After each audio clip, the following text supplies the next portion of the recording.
बिस्मिल्लाहिर्रहमानिर्रहीम अल्हम्दुलिल्लाहि रब्बिल आलमीन अस्सलातु वस्सलामु अलैका या सय्यदी या रसूलल्लाह अस्सलातु वस्सलामु अलैका या अहले बैत नबुव्वह व मादिनुर रिसाला। अस्सलामु अलैकुम। गुज़िश्ता 4 मुहर्रम की एक मजलिस अज़ा के हवाले से एक सियाको सबाक से हटा के सोशल मीडिया पे एक वीडियो क्लिप वायरल किया गया है। दौरान तकरीर जो हज़ारों मुसलमान मोमिनीन वहाँ पे मौजूद थे, उनकी मौजूदगी में खिलाफत यजीद के मुतल्लिक गुफ्तगू होते हुए ये जुमलाजात कहे गए कि जब जनाब सैयदा यानी कि जनाब ज़ैनब बिन्त अली दरबार में गई, दरबार खलीफा यानी कि यजीद के दरबार में गई, तो बीबी ने वहाँ पे जाके अपने हक की आयात को सुनाया और अपना आप मनवाया।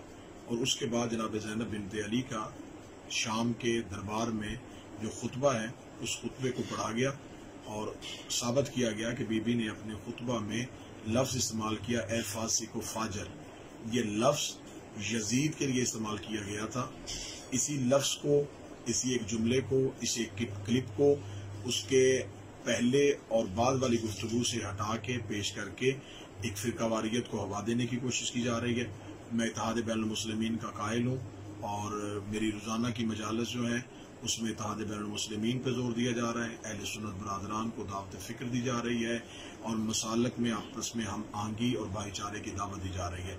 लिहाजा मैं ये बयान देता हूँ कि ये वीडियो क्लिप जो सोशल मीडिया पर वायरल किया गया है उसमें जो खिलाफत, जो खलीफा और जो लफ्ज़ इस्तेमाल किया है ये यजीद की खिलाफत के बारे में है, ना कि किसी और खलीफा मुस्लिमीन की खिलाफत के बारे में है। लिहाजा ऐसी गलत अफवाहों पे कान ना धरा जाए और ना ही ऐसी गलत चीज़ों को नशर किया जाए। और मैं हुकाम बाला से गुजारिश करूँगा कि ऐसी इस पुरअमन तरीके से होने वाले मुहर्रम में इस तरह की बातों को हवा देने वाले अनासर के खिलाफ कार्रवाई अमल में लाई जाए। अस्सलाम वालेकुम।